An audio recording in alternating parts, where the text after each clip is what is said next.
Bienvenue sur PMD Football, le débrief qui commence. Avant de démarrer, d'abord félicitations à mes abonnés fans du Real Madrid. Vous l'avez mérité, hein? Chapeau à vous. Champion d'Espagne pour la 34e fois, ce n'est pas facile. Et c'était pas une saison facile, hein, parce que avant l'arrêt des championnats, le Barça était devant. Maintenant, au retour, on a vu une équipe du Real Madrid fantastique. 10 victoires consécutives. Si on compte la victoire d'aujourd'hui face à Villarreal, je vais de se faire entrer dans ce match. 2 buts à 1 face à Villarreal. Une équipe du Real Madrid qui a très tôt qui a gagné ce match avant toute chose. Certes, tu peux te dire qu'à 2-1, le Real a souffert, mais ce n'était pas le cas. Le Real a mené 2 buts à 0. Le Real a contrôlé ce match. Le Real, à 10 minutes de la fin, s'est dit Villarreal ne peut pas marquer 2 buts, donc certainement on sera champion. Ils ont un peu lâché et on a vu la réduction du score de qui Dibora. Maintenant, ça gâche la dynamique de Thibaut Courtois parce que Courtois, il était à combien? À 18 clean sheets cette saison à Liga. C'est un record, hein, c'est fantastique. Maintenant, j'aimerais avoir 19 clean sheets, pourquoi pas. Maintenant, ce n'était pas le cas. Très bonne équipe de Real Madrid. Et je vais de ce pas commencer avec qui? Avec Casemiro. Parce que Casemiro, encore une fois, aujourd'hui, il a été fantastique. Casemiro, sur le premier but du Real Madrid, tu vois le pressing de Casemiro face au milieu adverse. Tu vois que le mec, il leur rend la vie dure, hein. Il fait des pressings avec sa taille et son poids qui est imposant. Sa physique, elle est imposante. Et il a pesé, il a récupéré ce ballon, il a donné à Modric qui fait ce qu'il fallait faire, hein. C'est facile pour Modric vu son talent. Petite passe pour qui? Pour Benzema qui marque son 20e but de la saison en Liga.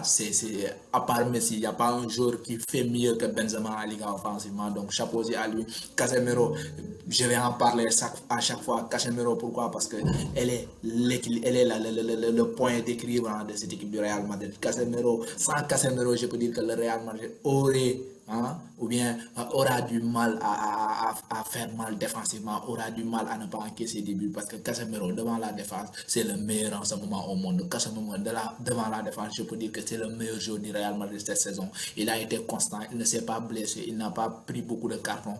Et ça a permis à Zidane d'avoir, certes Zidane, on voit son turnover en attaque. Aujourd'hui, il y a Hazard, ici, demain il y a Isco, il y a Vinicius. Au milieu, tu peux avoir Valverde des fois, Modric des fois. Mais le seul joueur qui est là, toujours là, qui joue toujours, peu importe le changement de système, peu importe la rotation, c'est qui? C'est Casemiro. Ça en dit lui sur ce rôle. Donc, chapeau aussi à lui. Pour moi, c'est le meilleur joueur de la saison. Cette saison avec cette équipe de Real Madrid. Certes, dans Benzema qui est fantastique, qui est énorme, mais Casemiro, le rôle qu'il joue, elle est vraiment primordial. Donc, chapeau vraiment à lui. Le Real Madrid champion, comme je l'ai dit. Félicitations à mes abonnés. Ils l'ont mérité. 34e titre. Le match, on assiste encore une fois à un but de Karim Benzema qui marque son 21e but de la saison. Maintenant, quand je vois cette équipe de Real Madrid, je veux me poser une question. C'est quoi? C'est avec Zidane l'année prochaine, que serait l'équipe idéale pour le Real Madrid? On voit que Karim Benzema, il a 32 ans, Ramos, il est dans la trentaine, Modric, il a plus de 32 ans, lui aussi 34, je peux dire. Hein? Tu as Toni Kroos qui va entrer bientôt dans la trentaine. Hein? Je me dis que cette équipe, elle va avoir besoin d'un nouveau souffle. Pourquoi pas un attaquant qui viendrait concurrencer un Karim Benzema à la trentaine, un attaquant ou bien un milieu qui vient essayer de suppléer un Modric qui certainement va partir. Certes, on va me dire qu'il y a Valverde, mais Valverde, l'expérience, il n'est pas encore là et ça, c'est important. Pourquoi pas De Bruyne, ça va être difficile. Pogba, vu la dynamique de Manchester, ça va être aussi difficile. Donc, je me dis peut-être les retours de Regard, ça aussi, ça peut aider. Euh, en attaque, qui recruter? On va entendre, on a entendu Alan, mais Alan, ça va être cher, ça va être très cher avec le Covid la Covid-19 qui vient de passer, ça va être difficile de s'aligner sur son prix. Donc, je me dis que le Real Madrid, j'attends avec impatience leur mercato. J'attends aussi s'il y a des joueurs qui vont revenir de près et qui vont avoir du temps avec Zinedine Zidane parce que l'année prochaine, on va assister à un nouveau Real Madrid. On va assister à un Real Madrid version plus jeune, hein. Ça c'est sûr, parce que les Modric ils vont forcément partir. Les Toni Kroos ils vont devoir avoir des gars qui vont les suppléer, parce que avec avoir presque la trentaine et jouer 38 matchs en championnat, ça va être difficile avec la Ligue des Champions. Donc il va falloir avoir des jeunes. Et c'est à ce point que j'attends Zinedine Zidane. J'attends ce qu'il va décider avec la direction de Real Madrid. Maintenant, chapeau vraiment à cette équipe. Les résultats de la journée, le Barça qui a perdu face à Osasuna, 2 buts à 1. Maintenant, pas un très grand Barça. Et le Barça, je vous dis qu'avec les équipes comme Leicester et des équipes comme Lazio, c'est les grands perdants de cette année du championnat lié au Covid. Parce que le Barça, depuis la reprise, ce n'est pas le grand Barça qu'on connaît. La première période face à Osasuna, résume parfaitement l'équipe du FC Barcelona. Il y a Messi qui essaie de tout faire et le reste, c'est tout le groupe. C'est tout le groupe, parce qu'en première période, à part Messi, il n'y a aucun joueur, je dis, aucun qui a essayé de se surpasser, de donner plus. Il n'y en a pas. En deuxième période, on a vu un peu plus un récupérateur qui a essayé de dynamiser ce milieu avec ce but refusé de Brezois sur une très belle passe de récupérer pour Messi. Malheureusement, ça a été refusé. On a vu aussi une équipe de Barça qui est revenue, qui a égalisé, mais a essayé de presser haut avec l'entrée de Suarez pour marquer ce deuxième but. Un Messi un peu plus virevoltant, mais ça n'a pas empêché à cette équipe de faillir défensivement, parce que défensivement, le Barça, ce n'est pas le top. Défensivement, je me dis que c'est pas la norme, hein. Quand on est une équipe qui s'appelle le FC Barcelone, défensivement, on doit avoir quelque chose de beaucoup plus solide que ça. Et je les attends vraiment face au Napoli, parce que au Napoli, tu as des Mertens, tu as des Insigne qui vont manger les petits espaces, qui vont vite et qui peuvent faire mal à cette défense du FC Barcelone, parce que défensivement, cette équipe, elle est vraiment faible. Donc, il va falloir, durant ces presque 2-3 semaines avant la Ligue des Champions, recharger les batteries, essayer de gagner ce dernier match en championnat pour avoir un peu plus de confiance avant ce match face au Napoli.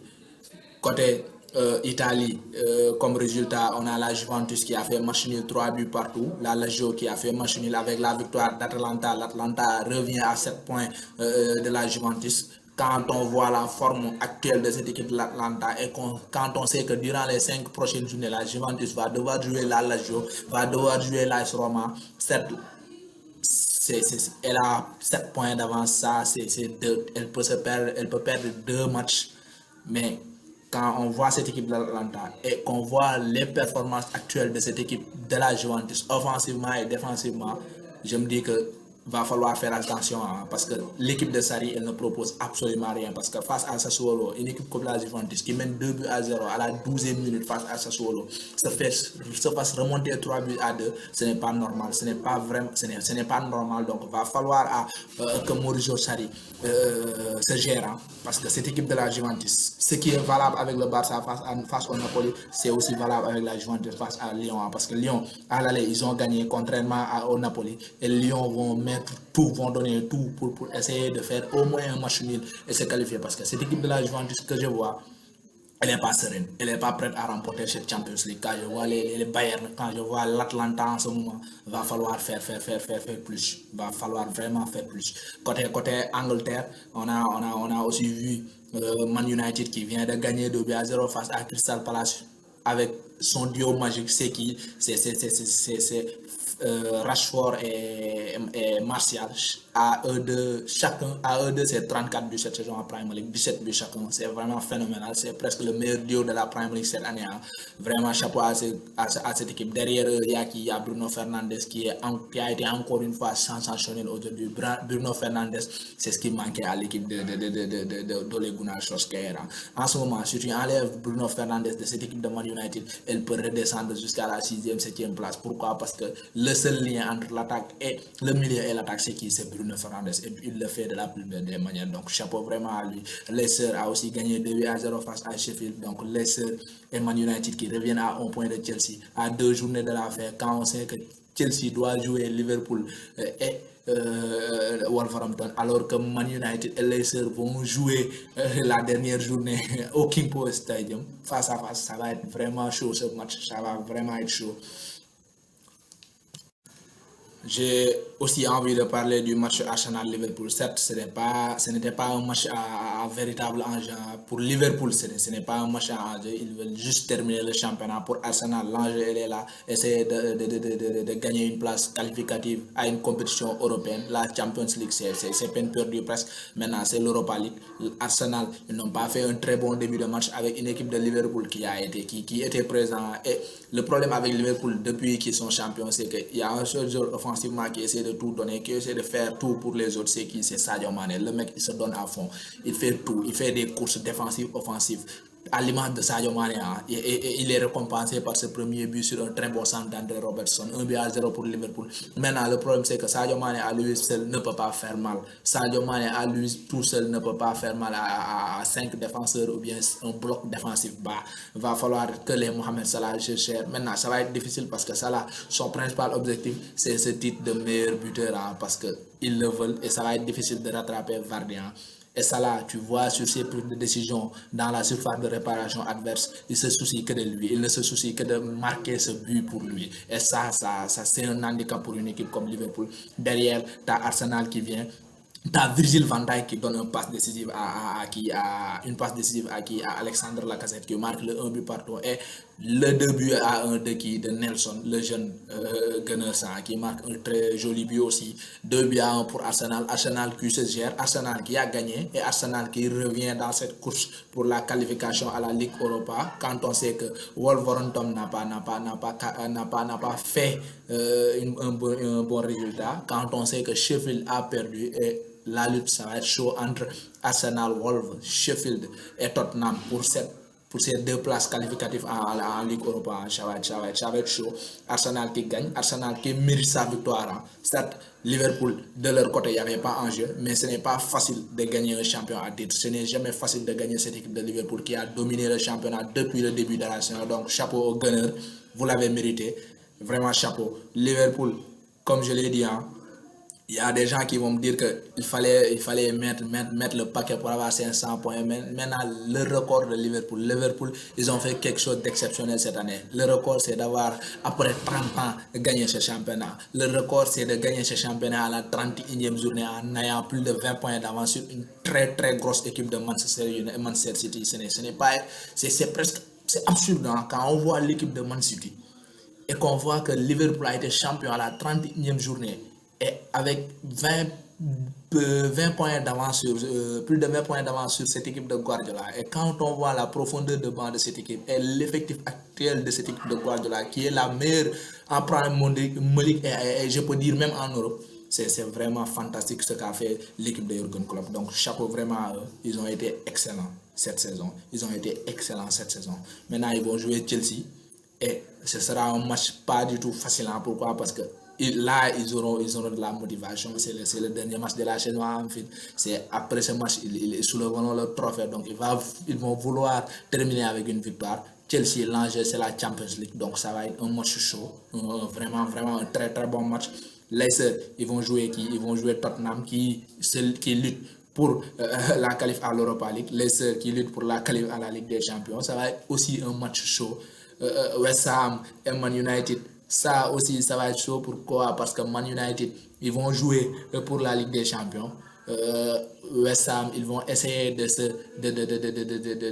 distancer, de ne pas descendre, parce qu'ils sont juste à 3 points de la 18e place. Donc il va falloir faire au moins un match nul pour ne pas se faire rattraper par Bournemouth ou Aston Villa en cas de victoire. Donc vraiment ça va être chaud. Ça va vraiment être chaud. D'ici là, on continue à liker, on continue à partager et rendez-vous la semaine, ce week-end pour de nouveaux débriefs. Parce que des matchs, il y en aura. Il y a FA Cup, Chelsea, Manchester United et Manchester City vs Arsenal. Ce sera chaud à Wembley. D'ici là, abonnez-vous à la page et max de partage.